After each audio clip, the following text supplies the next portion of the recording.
Welcome to the IISS. My name is Antoine Levesque. I'm a research fellow for South Asia here in London. It's my pleasure to introduce today our topic, Evolving Military Doctrines in South Asia, Risks and Opportunities. Strategic stability in South Asia continues to remain under stress due to unresolved disputes and a long history of crises and wars between India and Pakistan. The introduction of new war-fighting concepts and ongoing modernisation in conventional and nuclear military capabilities are further straining deterrence stability in the region. In the absence of a dispute resolution mechanism, any incident could escalate into major conflict. This makes it imperative to understand the impact of evolving military doctrines in South Asia, which are formed against a backdrop of growing mistrust between the two nuclear-armed adversaries. How does Pakistan perceive strategic stability? How are Pakistan's policies supporting it? And how does the country view India's doctrine and efforts to modernize its military? What are the risks and opportunities alike arising from the evolving military doctrines in South Asia? To answer those and other related questions, I'm truly delighted to welcome back Air Commodore Adil Sultan. Air Commodore Adil Sultan is a senior serving military official, a true expert practitioner, and accomplished scholar. He is Director of Research and Analysis at the Policy, Doctrine and Strategy branch of Pakistan's Strategic Plans Division. He is also currently a serving research fellow nearby at King's College. In 2015, Air Commodore Adil Sultan was a visiting research fellow at the IISS in London. He has over 13 years experience working on arms control issues, and he has over 30 years experience as an Air Force officer, having flown all the airframes in Pakistan's inventory. He is putting the finishing touches to an exciting book he has written during his time at King's. The Air Commodore has agreed to speak for 20 to 25 minutes, following which we will open for discussion. This entire meeting is on the record. Air Commodore, welcome back to the IISS. The floor is yours. Thank you very much, Antoine. Thank you, Rahul, for making this happen.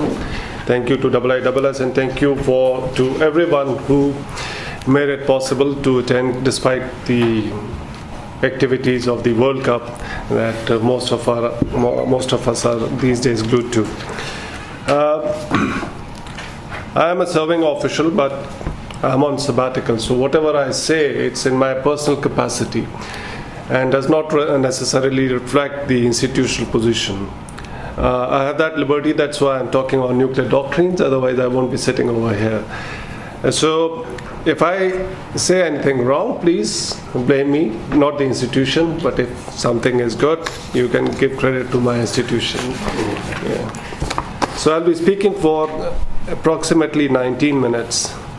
And in one of my previous talks, once I made a very specific time, some of the critiques, they were watching the time rather than listening to what I am saying. So it helped me to distract some of the critiques. On the introduction, I think whatever lines I had written, so Antoine has already spoken those lines, so I don't need to repeat those lines. He has given a background, so I'll just move straight to how we in Pakistan view strategic stability in South Asia. The nuclearization of the region that was followed by two major military crises, the 99 Kargil and the 2001 and 2 military standoff, brought in an important realization that war is no more an option to resolve outstanding disputes between the two neighboring countries. This led to the start of the composite dialogue process in 2004 to deal with all outstanding issues, besides agreeing to work on conventional and nuclear CBMs that could help bridge the trust deficit. The joint statement issued after the first India-Pakistan expert-level dialogue in June 2004 recognized that nuclear weapons are a factor of stability in the region. This was important, since it reflected the understanding on both the sides that war is no more an option between the two nuclear-armed adversaries. Ironically, while political leadership on both the sides were engaged in confidence-building measures to help improve regional security environment, the Indian military in the same year introduced its new war-fighting strategy that was labeled as Cold Start, or what has been now termed as Proactive Operations Strategy. The doctrine may not have been formally owned by the political leadership, but its existence was acknowledged by several senior Indian military commanders in the past, and more recently by India's current Army Chief in January last year. The Cold Start, or the Proactive Operations Strategy, was aimed to exploit the space below Pakistan's perceived strategic nuclear threshold by reducing the mobilization time and conducting blitzkrieg kind of operations inside the Pakistani territory. The Indian military planners probably were of the view that limited incursions would make it difficult for Pakistan to justify the use of its strategic weapons against the major Indian cities, thus helping India re-establish credibility of its conventional deterrence against Pakistan. To deal with this new challenge, Pakistan developed conventional response options besides introducing its short-range ballistic missile, more commonly known as Nasr, and is also termed as tactical nuclear weapons. Contrary to the general misconception, the role of the short-range ballistic missile or the tactical nuclear weapon from a Pakistani perspective is to deter India's limited war-fighting doctrine as part of what is now known as full-spectrum deterrence options. The FSD, or the full-spectrum deterrence, is not a quantitative increase but a qualitative response to deal with the emerging regional challenges and is in line with the policy of credible minimum deterrence. And I can deliberate more during question-answer session. FSD does not mean that Pakistan aspires to build full spectrum of capabilities, as several of critique of this new term have alleged that Pakistan may be building more weapons or the large variety of weapons. But the aim was to cover limited military operations or tactical operations in the form of Cold Start by introducing these tactical nuclear weapons or short-range ballistic missiles to deter a full-scale war with India that is strategic level. Since the introduction of Nasr weapon system, there has been unwarranted focus on Pakistan's deterrence posture, and this has led to some misconceptions amongst the international observers due to incorrect comparisons with the Cold War model and also because of limited understanding of regional security dynamics. Notwithstanding the political motives behind these controversies, Pakistan's short-range ballistic missile is not intended for nuclear warfighting, but its main purpose is to prevent even a limited conflict which can lead to an all-out war with the possibility of nuclear exchange between India and Pakistan. If at all tactical nuclear weapons were to be used in any future conflict, it will be the decision of the NCA and not the local field commander, and these weapons remain under the custody of strategic forces that are distinctly separate from the conventional military troops. Pakistan also maintains a robust security regime for all nuclear weapons that also includes the tactical nuclear weapons. The concerns, therefore, highlighted by some of the commentators about the threat of non-state actors taking over these weapons, especially during the mobilization time, are politically motivated to bring negative spotlight on Pakistan's deterrence posture. And I can deliberate more on the safety and security procedures that Pakistan has put in place and the resources that have been dedicated. Interestingly, while there is excessive focus on Pakistan's tactical nuclear weapon, there seems to be no interest to probe the role of India's tactical nuclear weapon that it unveiled in July 2011. That was within 3 months of Pakistan's first test of Nasr in April 2011. Notwithstanding the fact that India's official press release had termed Prahar as a tactical nuclear weapon, many analysts continue to give India the advantage of ambiguity. Some within India, though, believe that these weapons could possibly be used to provide a tit-for-tat response against the use of Nasr, which would be in contrast to India's doctrine of massive retaliation and could be seen as a nuclear war-fighting strategy. Now, coming over to some of the doctrinal ambiguities in India's, this is not a critique, but this is how I analyze India's evolving nuclear posture based on the statements coming from the senior decision makers. India's draft nuclear doctrine of 1999, that was later updated and formally released as India's official nuclear policy in January 2003, contained several inconsistencies. More recent statements by the former senior members of the Nuclear Command Authority questioning India's commitment of a no first use, while others arguing for a nuclear first strike against Pakistan, makes it further difficult to interpret India's real intent. These conflicting statements could possibly be an outcome of the prevalent discord amongst India's strategic enclave, or else an attempt to maintain deliberate ambiguity about the evolving nuclear posture. Neither of the two scenarios bode well for the South Asian deterrence stability. So I'll just briefly highlight some of the points that I think needs to be discussed or deliberated to bring transparency on both the sides about how India is thinking about its nuclear weapons. First is the credibility of the credible minimum deterrence posture. India maintains that it will continue to follow the policy of credible minimum deterrence without being specific who is the intended deterrent, whether it's China or Pakistan. If India is developing credible nuclear posture against China, it cannot be minimum for Pakistan. To deal with this minimum credible paradox, accentuated by two different deterrence equations, India could possibly be considering decoupling of its nuclear strategy. And this is a term used by Vipin Narang, not by me, to help justify its nuclear buildup against the projected threat China, while providing options to pursue more aggressive strategies against its principal adversary, Pakistan.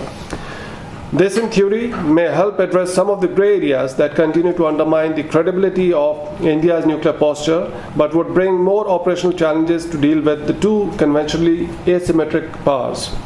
No nuclear weapon state, including the leading nuclear powers, have the potential to maintain multiple deterrence postures that could also be seen as credible, and India is no different. India has also embarked upon an ambitious military modernization plan that includes the development and operationalization of its nuclear triad and building of a sizable continuous at sea deterrent, which would increase its reach beyond the Indian Ocean region. India is also developing intercontinental ballistic missiles and multiple independently targetable re-entry vehicles, or the MIRVs, besides the ABM system. Combined together, these developments far exceed India's requirement of a minimum deterrence and are in contrast with its stated policy of credible minimum deterrence posture. Second is the massive retaliation doctrine. The 2003 nuclear doctrine of India threatens massive retaliation to inflict unacceptable damage to its adversaries. The promise of massive retaliation would entail the use of counter-value as well as counter-force weapons to neutralize adversaries' capacity to respond. After the introduction of tactical nuclear weapons in the region, India might find itself in a commitment trap. If it retaliates massively in response to Pakistan's use of a tactical nuclear weapon against intruding Indian troops as part of the Cold Start doctrine, this would be a disproportionate response and difficult to justify, especially if India has initiated military aggression. If it does not respond as per its stated policy, this would discredit India's nuclear deterrence. Third point is about the controversy surrounding the no first use posture. The 2003 India's doctrine stated nuclear weapons will only be used in retaliation against a nuclear attack on Indian territory or on Indian forces anywhere. But this was conditional with a caveat that if attacked by biological or chemical weapons, India would retain the option of retaliating with nuclear weapons. This effectively nullified India's no first use commitment. Several high-ranking Indian officials, including India's former Strategic Forces Commander-in-Chief, Lieutenant General B.S. Nagal, former Defence Minister Manohar Parrikar, and former National Security Advisor Shiv Shankar Menon, all have shown skepticism towards India's no first use posture. In his 2016 book, Menon argues that there is potential grey area as to when India would use the nuclear weapons first against another nuclear weapon state, and that the circumstances are conceivable in which India might find it useful to strike first, for instance, against a nuclear weapon state that had declared it would certainly use its weapons. Now, according to this logic, if Pakistan only threatens and not necessarily uses its tactical nuclear weapons, it would free up India from its no first use commitment to undertake a comprehensive first strike against Pakistan. The use of nuclear weapons against the threat of use by the adversary is in contrast with India's no first use pledge and would be destabilizing, especially once India does not have the means to verifiably conclude that the use of nuclear weapons by its adversary is imminent. For India to build its potential to launch first strike against Pakistan, it would need significant increase in its nuclear weapons numbers, besides building requisite intelligence, surveillance, and reconnaissance capabilities, without which the statements threatening first strike remain incredible and only undermines the credibility of its deterrence posture.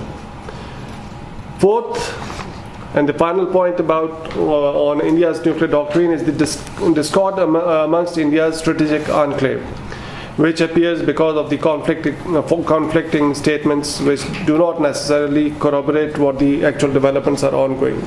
The three principal stakeholders, the political, scientific, and the military leadership, all seem to be moving on different trajectories once it comes to the identification of threat perception and developing appropriate response options in terms of capabilities and doctrinal concepts. India's political leadership views nuclear weapons mainly as a symbol of prestige and a tool to project India as a major but at the same time a responsible nuclear weapon state. The scientific community, especially the DRDO, is pursuing technical solutions against unspecified threats, including the development of ICBMs, MIRVs, and the BMD systems, etc. Besides working on the canisterization of missiles to reduce the reaction time of India's nuclear weapons launch. The military, on the other hand, is working on a different trajectory to develop new warfighting concepts without much realization that military conflict between the two nuclear adversaries would have the potential to escalate to a nuclear exchange. Now, since that was kind of a critique or the issues that I wanted to bring out for discussion and to bring more transparency, it would be appropriate to highlight some of the opportunities. I will not be as optimistic as Rahul is. Always, once he talks about CBM, I need to learn more from Rahul. But still, I would try and make an attempt to highlight some of the points that we need to keep discussing, at least till the time the two new governments in India and Pakistan are in place. The first is the shift from global to regional security competition that has led to reshaping of regional security complexes offers incentive to both India and Pakistan to narrow their differences and work towards normalization of their relations, to benefit from emerging political and economic opportunities. A lesson from post-Doklam political engagement between India and China also highlight the need to resolve political disputes through negotiations rather than the military means. Second point is about this recent interaction between the DGMOs to agree on restoration of the 2003 ceasefire line. I think this is significant.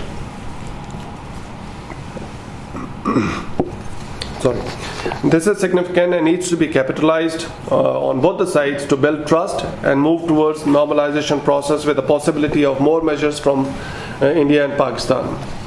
Third is about that both India and Pakistan, even during crisis period, have demonstrated respect for the existing nuclear CBMs and shared information related to ballistic missile tests, except for the submarine launched ballistic missiles, which India thought does not constitute a surface launched ballistic missile because the agreement talks about surface launched ballistic missiles. So these tests were not notified. Otherwise, both sides have been notifying each other of the ballistic missile test even during crisis.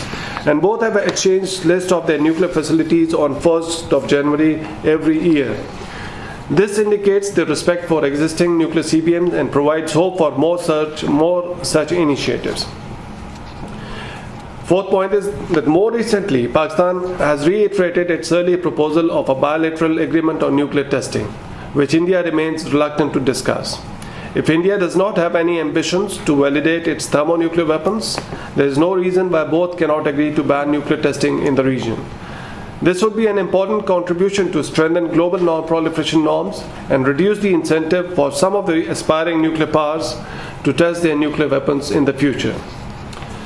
Finally, the fifth point Due to their identical status in the NPT-based non-proliferation regime, since both countries never signed NPT and therefore never violated any international treaty obligations towards non-proliferation, so it was considered beneficial by both India and Pakistan in their Lahore MOU of 1999 to develop common positions towards major arms control issues. If India had pursued its case for the NSG membership on the basis of these principles, instead of projecting itself as a responsible nuclear state while discrediting Pakistan, it may have helped both non-NPT countries to make their space within the NSG and the overall non-proliferation regime. The excessive politicization of the NSG issue may have exposed the limits of global powers who were championing India's cause while keeping Pakistan aside, as well as India's own influence in reshaping of the international non-proliferation norms. In the end, to conclude, Pakistan has no intent to compete with India in conventional or nuclear arms race. India, with a much bigger defense budget, that's more than $52 billion, as compared to Pakistan's $10 billion. This is as per the IISS recent military balance. And this $10 billion also includes the cost of the ongoing war on terror. So, Pakistan does not aspire for recognition as a potential global power, but without resolving, it's about India that aspires for recognition as a potential global power, but without resolving long outstanding disputes in its immediate neighborhood, it would be difficult for India to be viewed as a credible stabilizing force by the rest of the international community in other regions as well. During the next 12 months period, both Pakistan and India would undergo election process that could lead to new governments coming into power. It would be unrealistic to expect that either of the two would make any tangible move towards normalization process before the year 2020. This could be a critical time for both countries where a relatively small incident could be overplayed for short-term political gains. Especially in India, where Pakistan has assumed greater importance in domestic politics and the ruling BJP seems poised to blame Pakistan for most of its unfulfilled promises. And this is the other way around in Pakistan. None of the political parties is talking or blaming India in their domestic politics or the election process.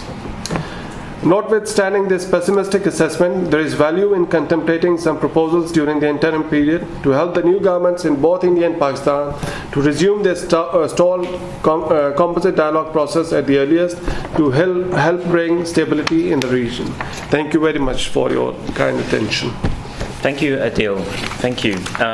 We now have just over half an hour for discussion, which is plenty of time for all of us to bring our experience to bear on this particular discussion. Before I open the floor, I'd like to ask you a simple question, which to an extent you've already answered, but I'd like to ask it very tightly. Have there been any changes which Pakistan has perceived in the last 12 months in India's behaviour or its pronouncements which have a bearing on Pakistan's threat perception in terms of nuclear weapons and strategic deterrence? Not in terms of nuclear weapons, I would say, but in overall engagement process, India has become more dismissive to Pakistan's suggestions and proposals to resume their dialogue. So that's the major change which has happened over the last 1 or 2 years.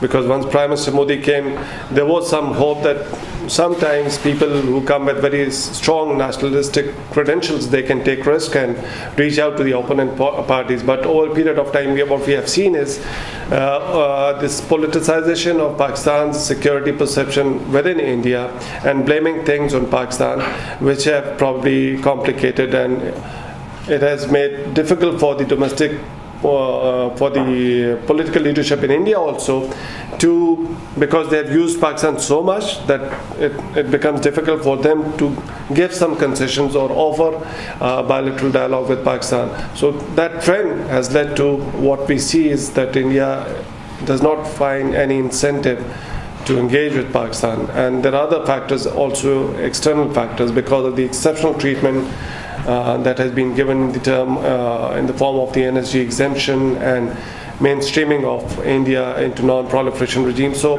that has probably also reduced incentive for India to engage with Pakistan. So combine all these factors, this does affect Pakistan's threat perceptions, that probably Pakistan is being tried to, there are efforts ongoing to isolate Pakistan and to be projected Pakistan as an irresponsible country. So there is no political intent, at least for the near future, to resume that engagement process.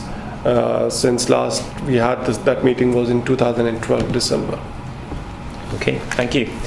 The floor is now open for questions. I have 2 hands up. Could I please ask you to say who you are and who you represent before asking your question, and to ask a question, please. The first person to catch my eye was at the end, my colleague. Sorry, I'm Ben Barron, I'm one of the IISS staff, and I'm also a former Cold War British Army officer. Earlier this year I published an article in Survival saying that my Cold War experience led me to 2 conclusions. One was that in the event of a war initially conventional between India and Pakistan, there are many countermeasures that India might choose to use that could make the use of tactical nuclear weapons by Pakistan very much more difficult. And that my second point was that actually tactical nuclear weapons carry with them a considerable opportunity cost, not just the money, but also the cost of the security force, which Adil mentioned, and the infrastructure. And I pointed out that it was ironic that that cost, which is very, very difficult to establish, will of course have reduced Pakistan's conventional forces, not just in their deterrent effect against India, but also their ability to contribute to the internal security of Pakistan, and indeed Pakistan's important track record of UN peacekeeping operations. And I'd be interested to hear what our excellent speaker makes of those points. Yeah, sure. Okay. Thank you, Ben. As always, it's always a pleasure to discuss these issues with you. And we had some discussion on your article also. Tactical nuclear weapons are dangerous. There's no doubt in that. And that's why we try to emphasize, rather at times overemphasize, that these weapons are not for nuclear war fighting. It has inherent dangers involved. But there is also need to understand that the South Asian deterrence model is distinctly different from the Cold War model. In Cold War, the holders of those tactical nuclear weapons were on different continents. Probably they were immune from the effects of the use of a tactical nuclear weapon on the European mainland. But in South Asia, any nuclear weapon used, whether it's a tactical or whatever it is, both India and Pakistan would be affected. So that realization is there in Pakistan. If there was no Cold Start doctrine, probably these tactical nuclear weapons would not have been used. Now coming to the conventional, once we talk about this, because this is so, for some people it's some kind of a very risky strategy, but they overlook the conventional measures that Pakistan has taken. The new concept of war fighting, as-may-know exercises, like India does its Cold Start doctrine exercises or the proactive operation strategy, Pakistan also does every year as-may-know exercises.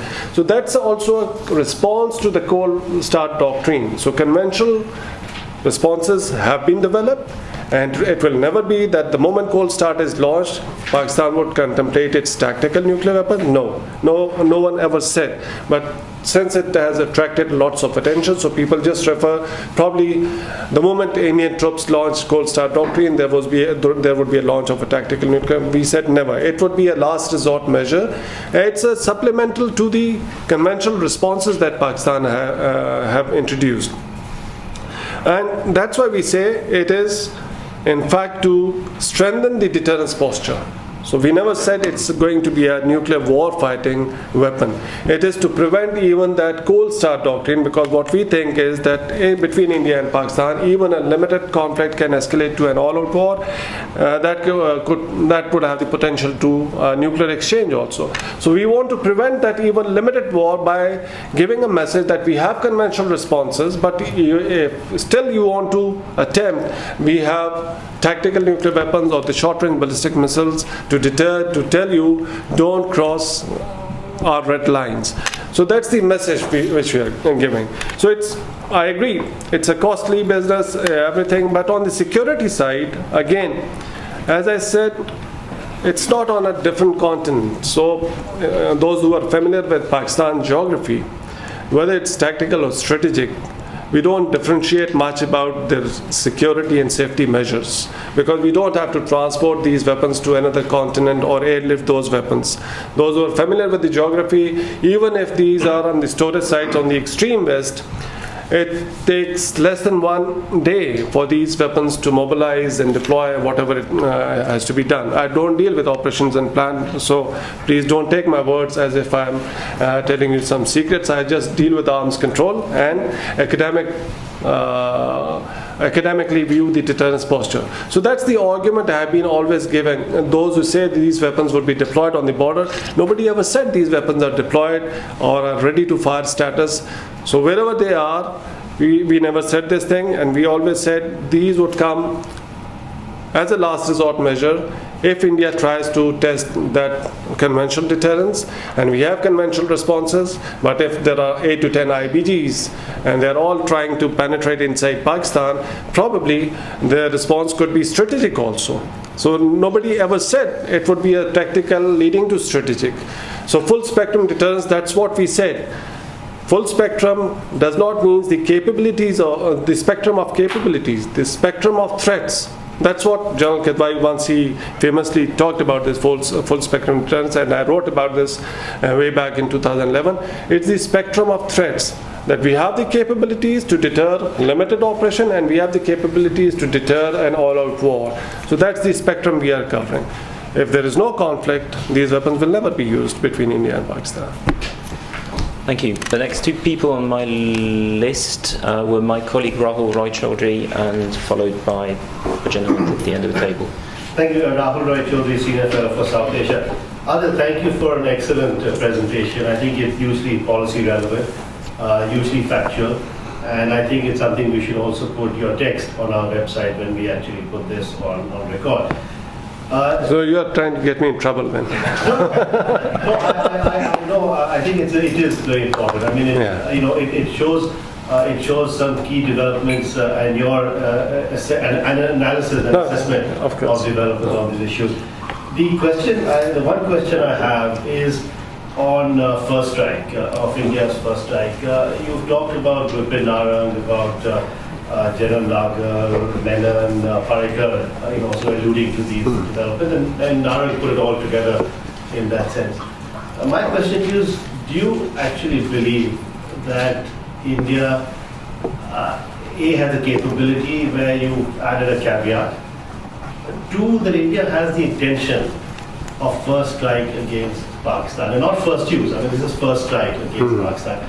And I'll tell you where I stand on this. I mean, I just think that for any, elected political leader in India to contemplate a first strike against Pakistan, I would tell that individual, give me the scenarios. I mean, you tell me, what are you looking at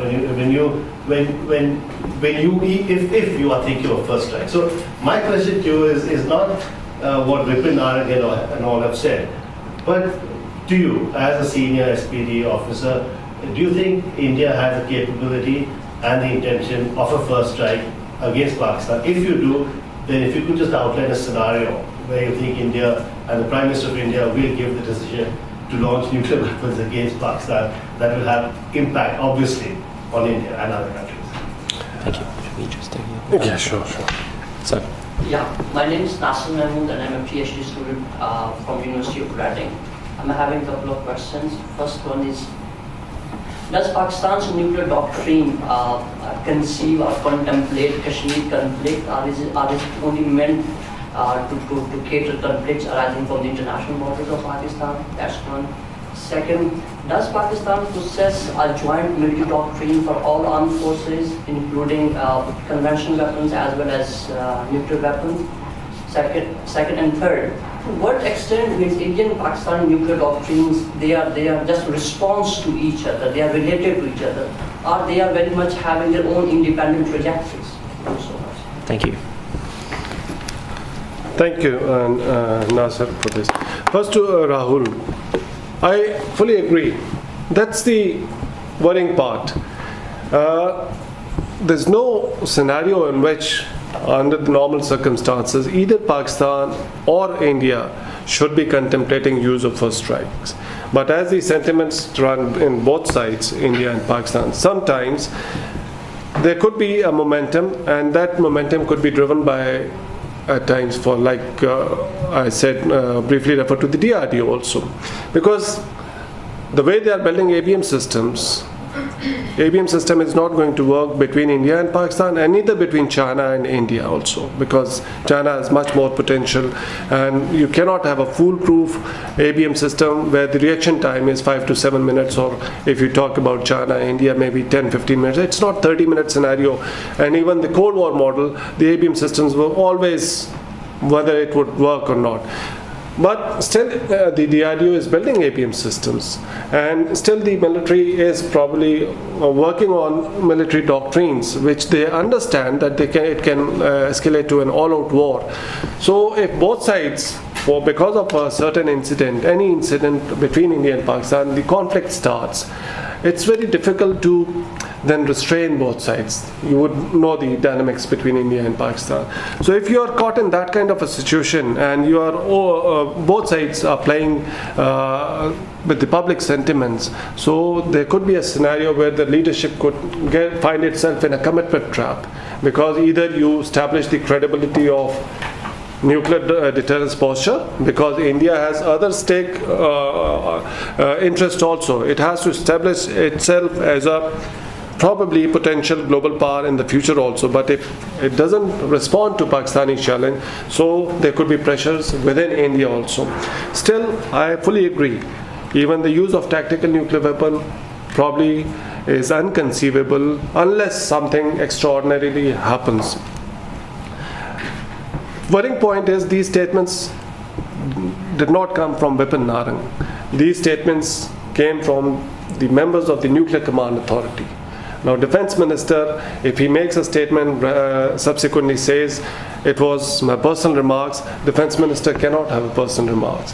Likewise, the new National Security Advisor, if he writes a book, and this is one of the controversy that he raised in this issue, there were several other factors also which are debatable, which came in that book, choice written by Menon.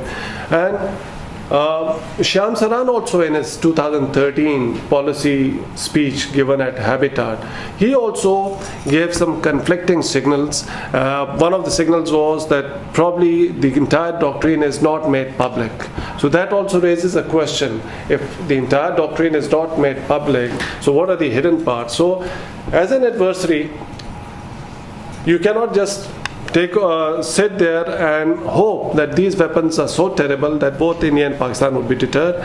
But sometimes if you have capabilities and the kind of conflicts or the emotions run on both the sides, it can spiral out of control, leading to an all-out war, and there could be pressures on both sides to cross that specific threshold, willingly or unwillingly. So that's the kind of a scenario that I'm dreading, and that becomes more problematic because of the conflicting signals that we see. Because an adversary, I can't just let any statement go, or I can't just take what Vipin Narang or other scholars are analyzing. I have to see what the Indian decision makers are saying or trying to signal on those. But again, that's my perception. It may not be true also, but I highlighted because we need to debate these issues, and we need to bring more transparency, because the fundamental principle of deterrence is the clarity of communication between the two adversaries. They should be very clear. What are the red lines that we are going to cross? On Nasser's, your question, I think Kashmir conflict or any conflict, it's a Pakistani security interest. So it's not something that it cannot be used for any, or it can be used only for the international on conflicts across international border. Any conflict can spiral into an all-out war, and there could be a possibility of nuclear use. On joint military doctrines for all armed forces, I think that's very clear. In Pakistan, the conventional and nuclear kind of, they are hyphenated. So we don't see these things different. In India, yes, they see it differently because India's conventional forces are much bigger. Probably they know that if anybody carries out aggression, they can hold on that. As compared to Pakistan conventional forces, we are relatively on a disadvantageous position. That's why we bring in the tactical nuclear weapon. Third is India-Pakistan doctrine reaction. I think yes,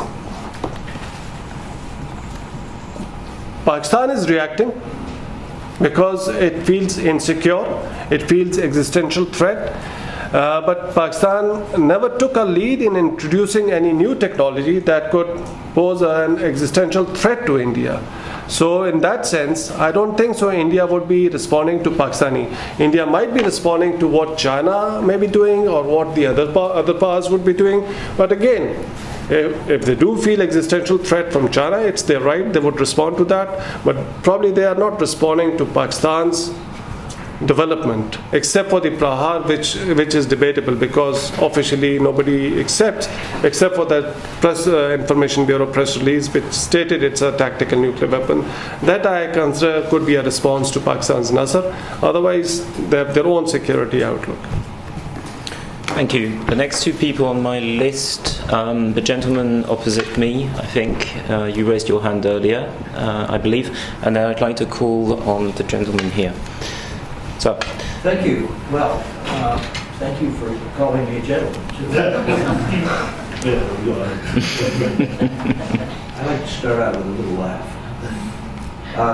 The Air Commandant and I have known each other for a while, so he won't mind, and he will know that I'm relatively ignorant on these nuclear matters and get terribly confused when you get into war fighting and the use of tactical nuclear weapons and all of that. So I have perhaps a couple of my questions come from just ignorance. But first of all, I remember early in your talk, Air Commodore, you said something about tactical nuclear weapons would not be used at the discretion of the area commander.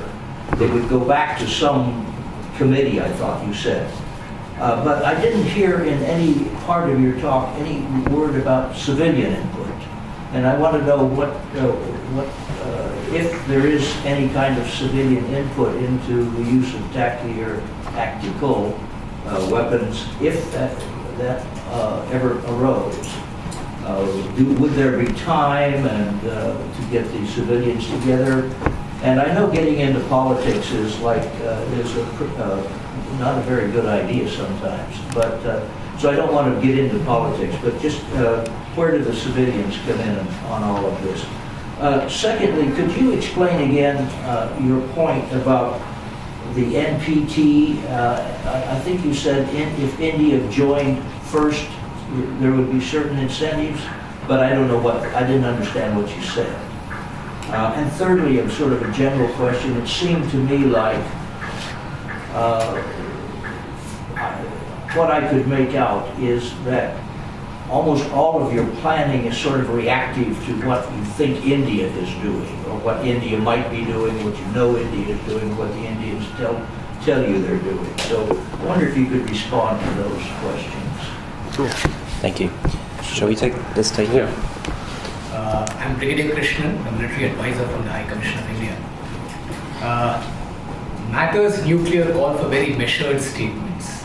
And here I just want to make one statement. The nuclear decision-making authority in the two nations, if you analyze this, the political oversight, the political dominance in a democratic country like India is supreme. And that may not be the same on the other side of the border. And The second issue is that every nation and every nation's armed forces look to improve upon their mobilization phase when it comes to waging war. You realize this today on the Russian front as to what the Western countries are doing, and therefore when India tries to reduce its mobilization time or the ability to launch its forces, it's a continuous process of reducing mobilization time. And any nation would do that.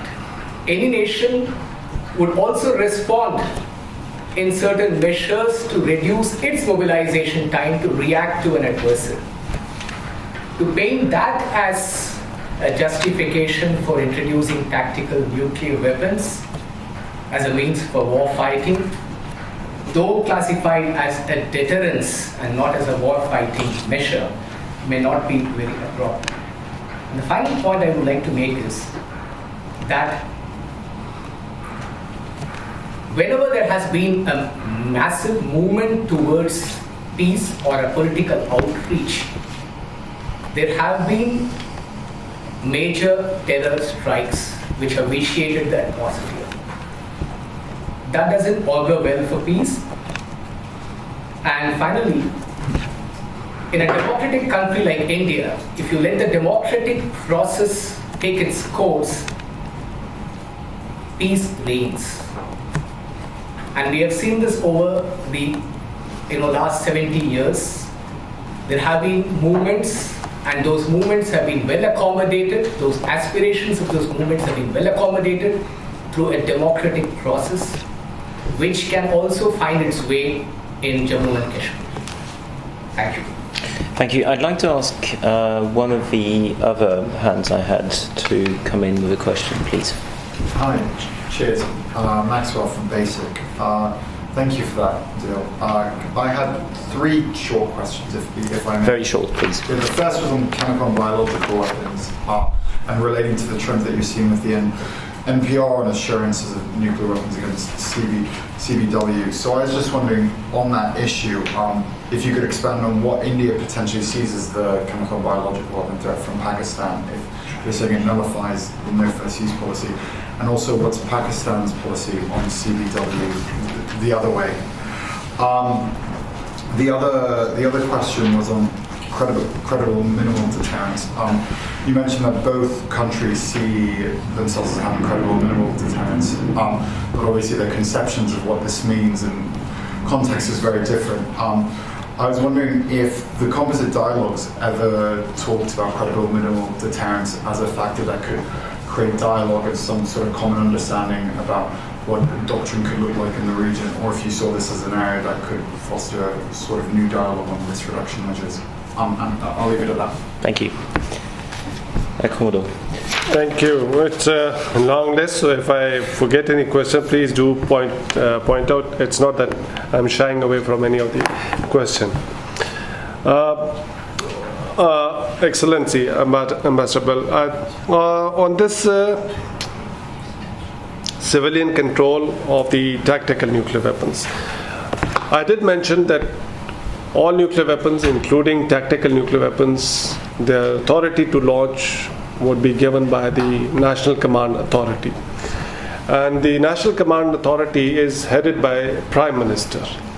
It's not a military body, it's a civilian-led body, and the decision in which this would be done would be the Employment Control Committee, which is again the Deputy Chairman is the Foreign Minister, and it has three other ministers, the Minister of Interior, Defense, and the Finance, and then the three services chiefs. So this is a balance of a political military body, the Employment Control Committee, and the responsibility for any use of nuclear weapons lies with the NCA headed by the Prime Minister. So it has a civilian oversight, and I do understand this is most of the time it is kind of a not taken into consideration, or is seen that it's a military-dominated decision-making in Pakistan. It's never like this. So all decisions related to nuclear employment, deployment, or use, or even the development side, they are taken by the NCA, and the Prime Minister has the responsibility to do that. The second was about the NPT. I was talking about the NSG campaign launched by both India and Pakistan. So in 99 MOU, one of the 2000 composite dialogue, most of the elements were reiterated. Both sides agreed that we shall develop common positions towards major arms control issues because of the commonality of their position and the interest also. So there was an agreement.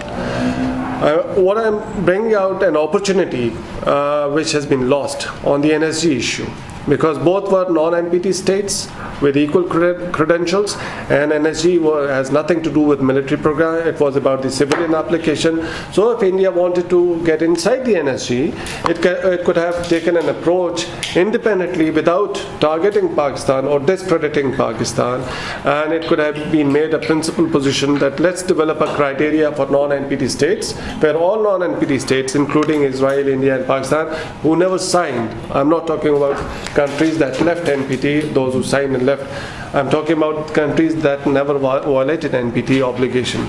So they have the right to get into mainstream non-proliferation regime. So they had the interest, they could have built a common position, and this would have been more easier for India also and for Pakistan also.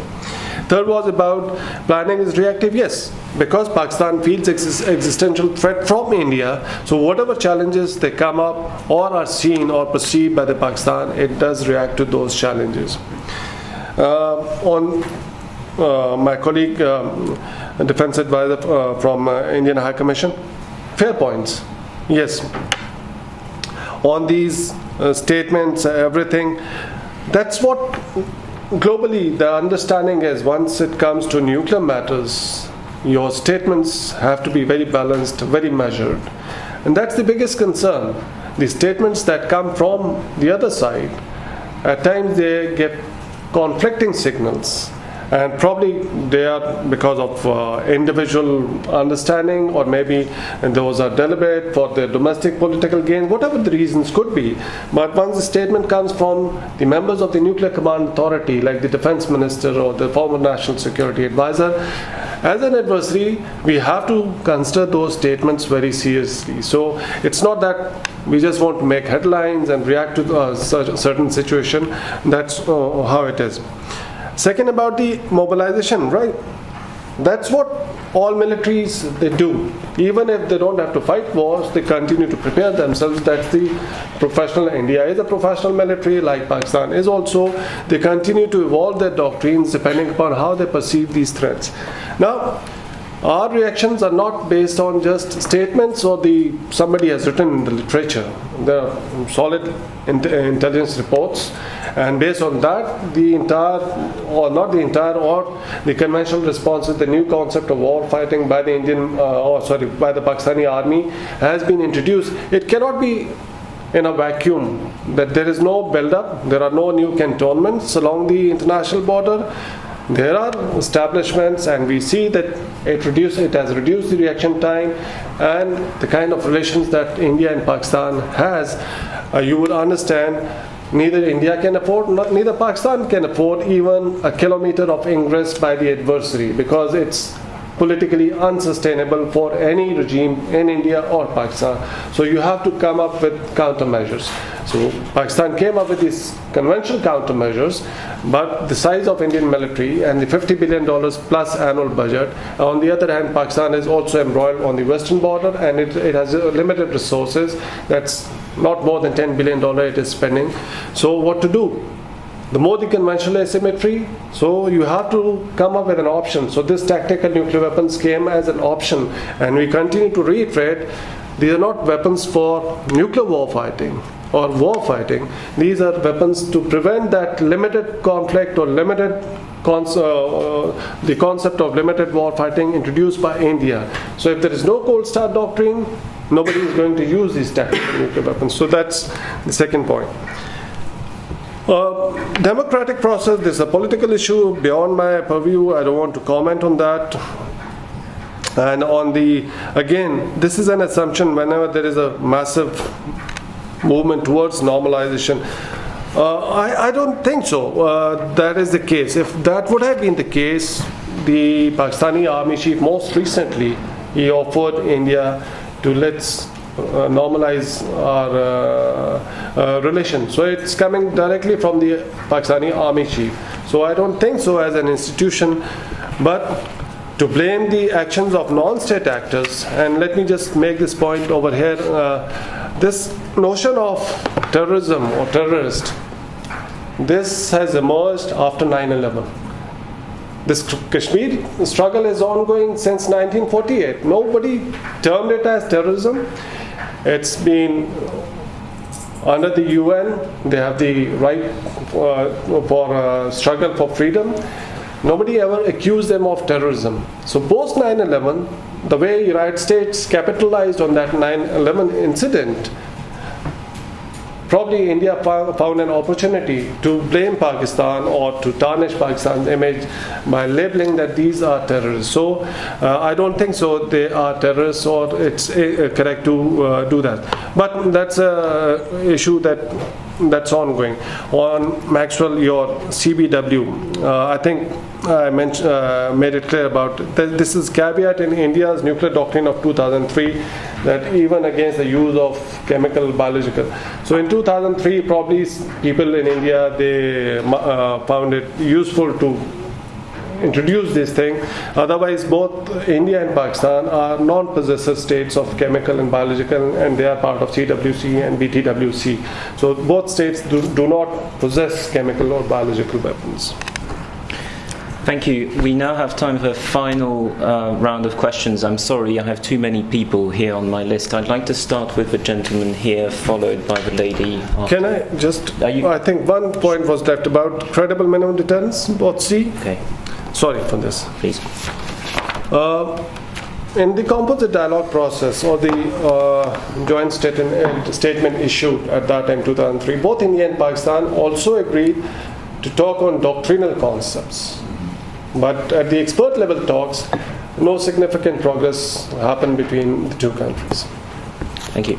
I'm John Elliott, journalist, been in India for 25 years, and now a blogger. Let me try and strike a balance, which hasn't been in all the presentations and questions, between the two. Picking up the first question that you asked, how far do you think Modi will escalate tensions in the next 9 months before the general election?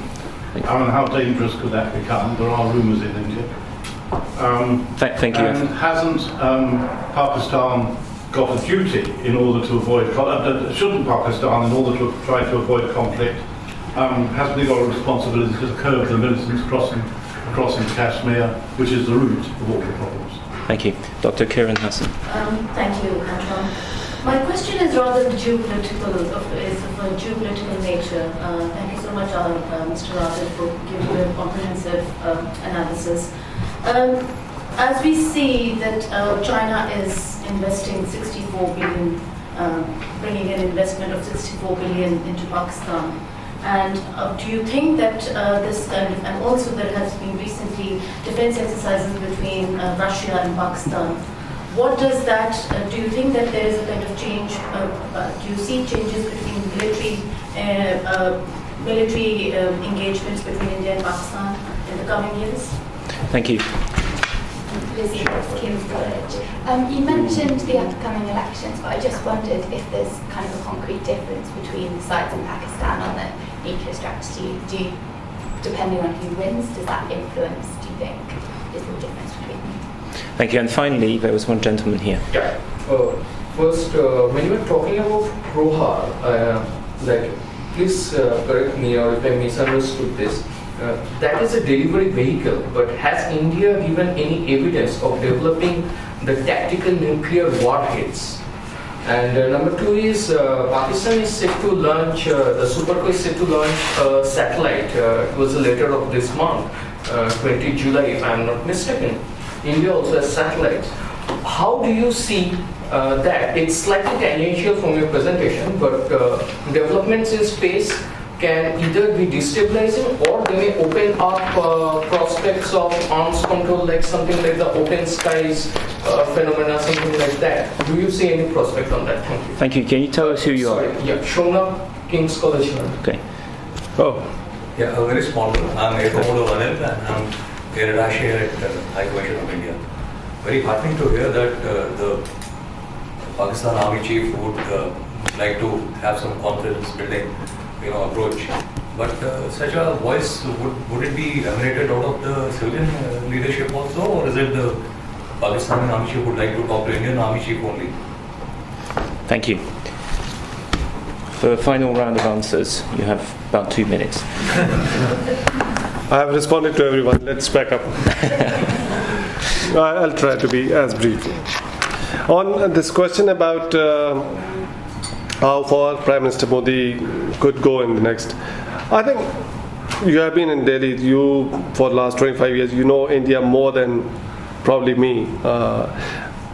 There are internal dynamics at times, and we have a history in which India-Pakistan had been used for their domestic political gains in the past on both sides. But over a period of time, Pakistan's focus has changed because of other issues, engagement on the Western Front, and also because the domestic politics has transformed. It's not now India-centric. But on the other hand, in India, Pakistan has increasingly emerged as an important consideration to establish their nationalist credentials by BJP especially, and that's why you see several people blaming for all the ills what are happening in India. So I don't know how far Modi, I think Modi in the end is a very reasonable man, the way he has carried himself at the international level. But at times he has used it as rhetorically, which his followers then multiply by X numbers. So the dynamics can change, the internal politic dynamics, that could be problematic. On Pakistan's responsibility, I think again it's a matter of perception. Pakistan's responsibility or not. It's an ongoing freedom struggle. It's not only Kashmir where things are happening.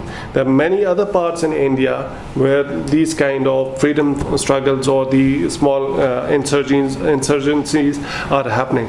So blaming everything on Pakistan, that if it stops, everything will be normal between these two countries. No, we have a long history and deep-rooted distrust which goes beyond these two issues.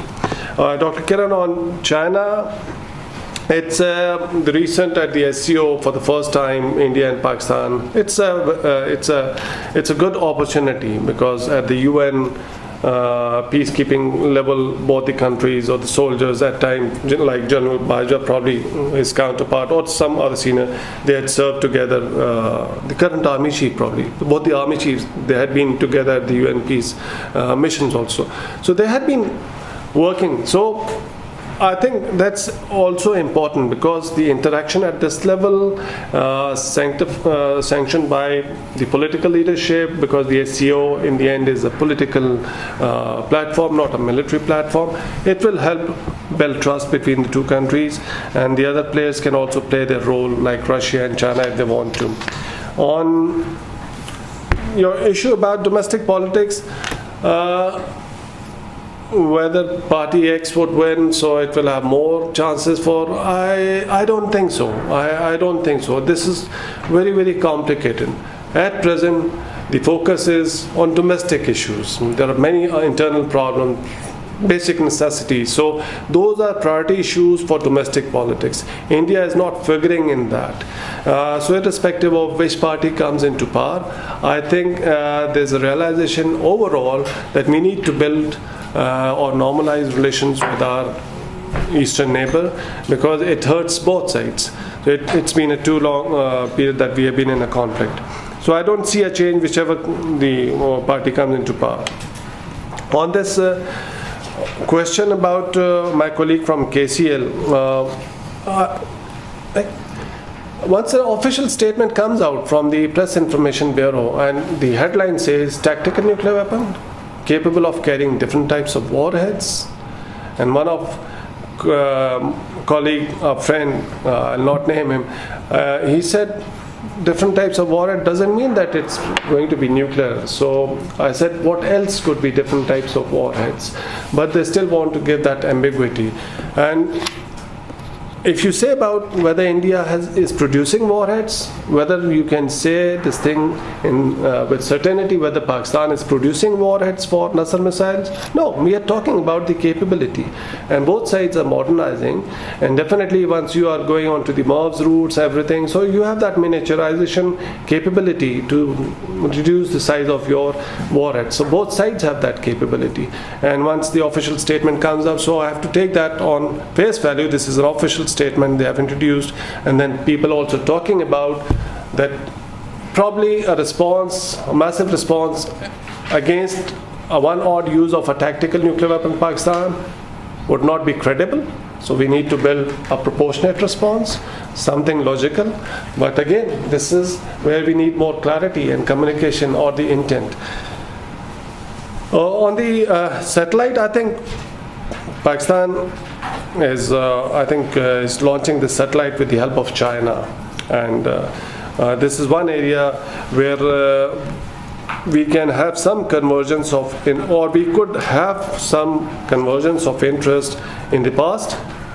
I'm not sure present and the future, because India is emerging or trying to emerge as a global power. So, but looking at the debate from the Conference on Disarmament, where we exchange these idea on prevention of arms race in outer space. At one time in the past, India and Pakistan had similar interest, but over a period of time, India's interest now it sees as a potential global power, so it takes a back seat on these issues which affect the developing country.